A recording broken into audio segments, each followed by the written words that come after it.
आऊज़ुबिल्लाहि मिनश्शैतानिर्रजीम बिस्मिल्लाहिर्रहमानिर्रहीम। अस्सलामुअलैकुम मेरे मोहतरम बहन और भाइयों, ख़वातीन और हज़रात, आप हमें जहाँ भी देख रहे हैं, उम्मीद है बफ़ज़्ल ताला और सदका मोहम्मद व आले मोहम्मद आप खुश खुरम और खैरियत से होंगी। मैं आपकी मेज़बान सहर हुसैन। जी सामईन अस्सलामु अलैकुम। ज़फ़र हाशमी आपकी खिदमत में हाज़िर है प्रोग्राम सुबह हदायत के साथ। नाज़रीन, आज 19 फरवरी है, जुमेरात का दिन है और रबीउस्सानी की 29 है और आज का यहाँ मैनचेस्टर और उसके गिरदोनवा का जो दर्जा हरारत है वो 7 है। हल्की हल्की बारिश हो रही है, मौसम खुशगवार है, इतनी ठंड नहीं है लेकिन मौसम जो है वो इतना खूबसूरत नहीं है। तो प्रोग्राम को आगे लेके चलते हैं। जैसे कि आपके इल्म में है कि मेरे सेगमेंट में आगाज़ में मैं आपकी खिदमत में हदायत की बात अर्ज़ करता हूँ, तो आप अब समाअत फरमाइएगा हदायत की बात। हदायत की बात से पहले मैं जो है हदायत की बात भी अर्ज़ करूँगा आपकी खिदमत में, लेकिन उससे पहले मैं जो हदिया अक़ीदत है जो आपकी खिदमत में पेश करना चाहता हूँ तो वो समाअत फरमाइएगा। आज का जो हदिया अक़ीदत है वो जनाब हुसैन अलैहिस्सलाम की शान में एक कसीदा है, तो समाअत फरमाइएगा।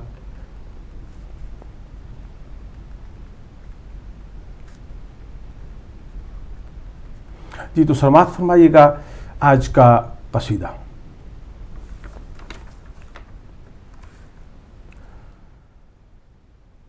वो आसान नहीं थे, कठिन वक्त थे, अजब हौसले से बसर कर गया। वो आसान नहीं थे, कठिन वक्त थे, अजब हौसले से वो सर कर गया। वो आसान नहीं थे, कठिन वक्त थे, अजब हौसले से बसर कर गया। वो आसान नहीं थे, कठिन वक्त थे, अजब हौसले से बसर कर गया। वो बेघर हुआ तो भी ऐसा हुआ, वो बेघर हुआ तो भी ऐसा हुआ कि हर दिल में हर घर में घर कर गया। वो बेघर हुआ तो भी ऐसा हुआ कि हर दिल में हर घर में घर कर गया। वो बरसों पुराना था एक मार्का, वो बरसों पुराना था एक मार्का, वो बरसों पुराना था एक मार्का, कटे सर मगर फैसला ना हुआ। वो बरसों पुराना था एक मार्का, कटे सर मगर फैसला ना हुआ। किसी से जो सर लेके सर ना हुआ, किसी से जो सर लेके सर न हुआ, मेरा शाह सर देख के सर कर गया। किसी से जो सर लेके सर न हुआ, मेरा शाह सर देख के सर कर गया।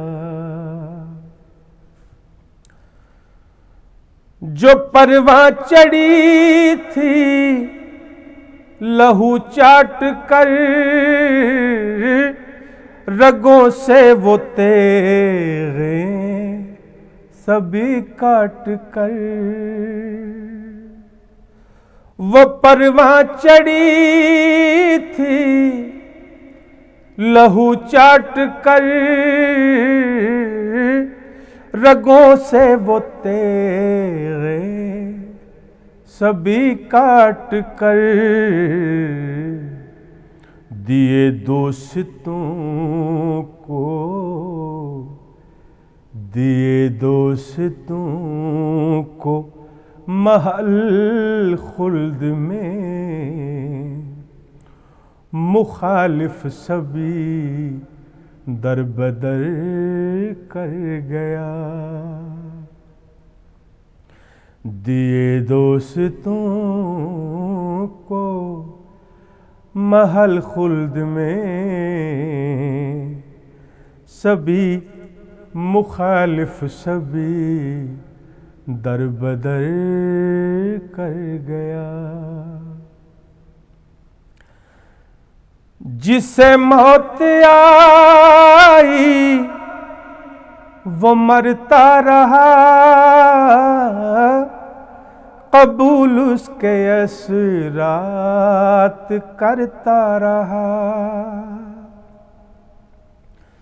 जिसे मौत आई वो करता रहा,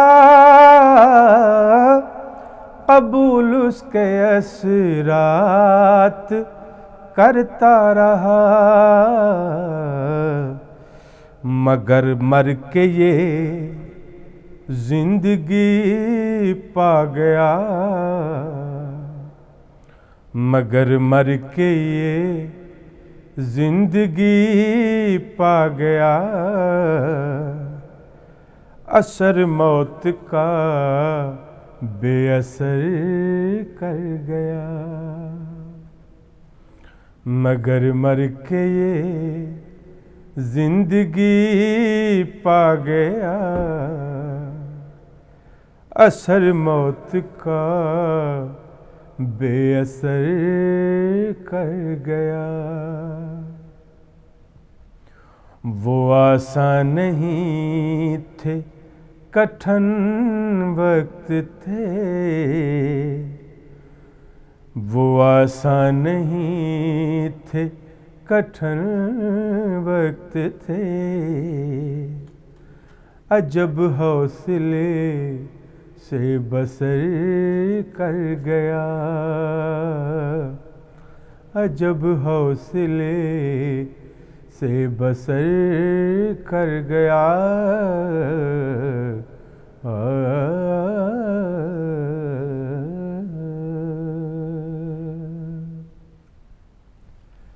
ये नज़रान अक़ीदत था बारगाह जनाब इमाम हुसैन अलैहिस्सलाम में, तो जो आपकी खिदमत में मैंने पेश कर दिया। जी बहुत बहुत शुक्रिया ज़फ़र भाई, आपने हमेशा की तरह बहुत ही अच्छा कलाम पढ़ा और उम्मीद है कि हमारे तमाम नाज़रीन जो हैं वो बिल्कुल खामोशी से इस वक्त आपका कलाम सुनते हैं और इसे बहुत जो है वो अदब एहतराम के साथ सुनते हैं। हमारा अगला सेगमेंट है ब्यूटी टिप्स का, जिसमें हम अपनी बहनों को बताते हैं कि कुछ उनकी हेल्प करते हैं कि हम अपनी शख्सियत का ख्याल जो है वो किस तरह रख सकते हैं। कल मैंने आपको शहद के मुतल्लिक बताया कि शहद का इस्तेमाल जो है वो घर में मौजूद शहद जो है आपके किस किस तरीके से इस्तेमाल में आ सकता है। और आज मैं आपको बताऊंगी जैतून के तेल की या जैतून की अफादियत के बारे में। जैतून का तेल जो है वो भी बहुत ज़्यादा अफादियत रखता है और अल्लाह ने जैतून के दरख्त को मुबारक यानी बरकत वाला करार दिया है। नबी करीम सल्लल्लाहु अलैहि वसल्लम ने जैतून को बेशतर बीमारियों का इलाज भी करार दिया है। आपने फरमाया जैतून का तेल खाओ और इसे लगाओ क्योंकि ये पाक, साफ़ और मुबारक है। जैतून का तेल जो है, जिसे हम ऑलिव ऑयल इंग्लिश में कहते हैं, सेहत और ख़ूबसूरती दोनों के लिए बहुत ज़रूरी है। अगर आप खाने में जैतून का तेल इस्तेमाल करेंगे तो ये ना सिर्फ आपकी रगों को जो है वो साफ़ रखता है, बल्कि ये जल्द की यानी तेल खाने से भी आपकी जल्द की जो सफाई है और ख़ूबसूरती में भी इजाफ़ा करता है। इसके अलावा इसके कुछ जैतून के तेल के कुछ इस्तेमाल हैं जो मैं आपको बता देती हूँ, जो आप अगर रोज़मर्रा इस्तेमाल करें और इससे फ़ायदा उठाएं तो आपको बहुत सारी जो प्रॉब्लम्स हैं छोटी छोटी वो आपके घर में ही सॉल्व हो जाएंगी। उसके लिए आपको अपने जीपी तक नहीं जाना पड़ेगा। अगर आपके नाखून जो हैं वो कटे फटे हैं और इंतहाई बेरौनक हैं, तो इनमें चमक नहीं है, तो जैतून का तेल आपके काम आएगा। और आप जैतून के तेल को हल्का सा गर्म कर लीजिए, माइक्रोवेव में कर लीजिए हल्का सा गर्म, और इसमें यानी इतनी मिकदार में लीजिए कि आप इसमें अपने नाखून डुबो सकें। आप उस प्याली में थोड़ा सा जैतून का तेल डालिए, उसको गर्म कीजिए और फिर अपने नाखून जो हैं उस जैतून के तेल में डबो दें। इससे आप हैरत अंगेज़ तब्दीली महसूस करेंगे और आपको अंदाज़ा होगा कि आपके नाखूनों की चमक जो है वो दिन ब दिन जो है वो उसमें इजाफ़ा हो रहा है। अगर आप 1 चमचा जैतून का तेल लें और आधा कप जो है एवोकाडो, जिसको एक फल है जो आपको यहाँ तो बहुत आसानी से मिल जाता है, उसको आप उसका गूदा जो है आप इसका गूदा जो है वो निकालें और उसको जैतून के तेल के साथ मिलाकर चेहरे पर लगाएं और 10 मिनट के लिए एक मास्क की तरह आपने लगाना है। और 10 मिनट के लिए आपने इस मास्क को जो है वो चेहरे पर लगा रहने देना है। और खुश्क जब हो जाए तो अपना चेहरा धो लें। आप देखेंगे कि आपके चेहरे पर जो ताजगी और शगुफ्तगी है वो पहले से बढ़ गई है। रात को सोने से पहले अगर आप जैतून का तेल जो है वो उसे थोड़ा सा जिस्म का मसाज कर लें और फिर उसको रुई से हल्का सा साफ़ कर लें, तो आप फ़र्क महसूस करेंगे कि इससे जो जल्द की खुश्की है वो भी दूर हो जाती है और जल्द नरम व मुलायम भी हो जाती है। इसके अलावा अगर आपके होंठ फटे हुए हैं और होंठ जो हैं वो अपनी असली रंगत खो चुके हैं, तो अगर आप जैतून का तेल का हल्का सा मसाज जो है वो रोज़ाना रात को सोने से पहले अपने होंठों पर जो है वो कर लें, तो उससे भी आपके होंठ जो हैं वो बिल्कुल नरम और हो जाएंगे और वो अपनी रंगत जो है उनकी वो खो चुके हैं वो दोबारा आने लगेगी वापस। इसके अलावा लीमू के रस के साथ जैतून का तेल अगर आप मिलाएं तो इसकी फ़ादियत कुछ और भी बढ़ जाती है। अगर आप रात को सोने से पहले जैतून के तेल में चंद कतरे जो हैं वो लीमू का रस मिला दें और फिर इससे अपनी चेहरे का मसाज करें, तो आप देखेंगे कि जो फाइन लाइंस जो हैं, फाइन रिंकल्स जो है जो चेहरे पर पड़ जाती हैं, उम्र से पहले जो रिंकल्स चेहरे पर आने लगती हैं, उसमें उसका ख़ात्मा जो है वो मुमकिन है। सर के बालों के लिए भी, जैसे स्किन के लिए जैतून का तेल बहुत मुफीद है, इस तरह सर के बालों के लिए भी जो जैतून का तेल है वो बहुत मुफीद है। अगर आप इसको सर धोने से पहले जो है आधा घंटा पहले जो है इसको लगाएं अपने सर पे और अच्छी तरह मसाज कीजिए। उसके बाद इसको आधे घंटे के लिए छोड़ दीजिए और उसके बाद शैम्पू करें। आप देखेंगे कि आपके बाल जो हैं वो बहुत ही सिल्की, मुलायम और चमकदार हो गए हैं। इसके अलावा ये आपके बालों के जो स्प्लिट एंड्स होते हैं, जो 2 मुंह बन जाते हैं बालों के, उनसे भी इसको आपको बचाता है और खुश्की का भी, इससे आप अपना सर की जो बालों की खुश्की है उसका ख़ात्मा भी जैतून के तेल के मसाज से कर सकते हैं। जैतून का जो मसलसल इस्तेमाल है, अगर आप उसको हर 2-3 दिन के बाद इस्तेमाल करती हैं और अपने सर पे उसका मसाज करती हैं, तो आप चंद ही हफ्तों में वाज़े फ़र्क महसूस करेंगी कि आपके बाल घने भी हो गए हैं और चमकदार भी। जैतून का तेल का एक और तरीका है लगाने का कि अगर आप इसको अंडे की जर्दी के साथ और लीमू का रस इसमें डालें, अंडे की जर्दी और जैतून का तेल एक मिक्सचर बना लें और फिर इसको अपने बालों पर लगाएं, तो आप देखेंगे कि आपके बाल जो हैं इसे बहुत चमकदार और मजबूत हो जाएंगे। पैरों पर भी अगर आप जैतून का तेल लगाएं रात को सोने से पहले, हल्का सा अपने पैरों पर जैतून के तेल की मालिश करनी है और आपका जो सारा दिन जो पाँव हैं वो नरम भी रहेंगे और उस पर उसके जो खूबसूरती और नरमी का जो तासुर है वो भी कायम रहेगा। इसके अलावा आपके हाथों को भी नरमी बख्शने के लिए जैतून का तेल बहुत ही अच्छी मॉइस्चराइज़र के तौर पर इस्तेमाल किया जा सकता है। फ़र्क सिर्फ इतना है कि आपको जैतून के तेल की थोड़ा सा हल्का सा आपको मसाज करने की ज़रूरत है हाथों के ऊपर, और फिर आप इसको सारी रात के लिए लगा रहने दीजिए। सुबह उठकर आप देखेंगे कि आपके हाथों की जो शगुफ्तगी है वो बहाल हो चुकी है, और इसके हाथों के जो मसाम हैं उनको भी सुकून पहुँचेगा। सबसे जो इसका बहुत ही अच्छा फ़ायदा है, जिससे आप एक ही तीर में 2 शिकार कर सकते हैं, वो ये है कि आप अगर जैतून का तेल इस्तेमाल करें अपना मेकअप उतारने के लिए, तो इससे एक तो मेकअप बहुत जल्दी रिमूव हो जाता है। आईलाइनर, मस्कारा, ये सब चीज़ें जो हैं आंखों से भी बहुत आसानी से जैतून के तेल के मसाज से उतर जाती हैं, और एक तरफ तो ये आपका मेकअप आसानी से रिमूव कर देता है, दूसरी तरफ आपकी स्किन का जो मसाज आपने किया है जैतून के तेल के साथ, उसकी वजह से आपकी क्लेंजिंग भी हो जाती है और आपकी स्किन में निखार और रानाई भी आती है। तो जी मेरी बहनों, ये तो थी आज के कुछ टिप्स जो मैंने आपको बताए, और आज आपको जैतून के बारे में बताया। इंशाल्लाह वैसे तो जैतून के में जिस तरह शहद की बहुत सारी अफादियत है, और इसी तरह जैतून के तेल की भी बहुत अफादियत है। मौका मिला तो इंशाल्लाह अगले प्रोग्रामों में आपको जैतून के तेल की और भी बहुत सारी जो इस्तेमाल हैं वो मैं बताऊँगी। वक्त की कमी की वजह से हमारा सेगमेंट ये इतना ही मैं आपको बता पाई हूँ। हमें मेरा ख्याल है एक ब्रेक की तरफ, कंट्रोल रूम से मुझे पूछना है कि हमें ब्रेक की तरफ चलना है। जी हमें अभी एक लेनी होगी छोटी सी ब्रेक, और मिलते हैं आपसे ब्रेक के बाद।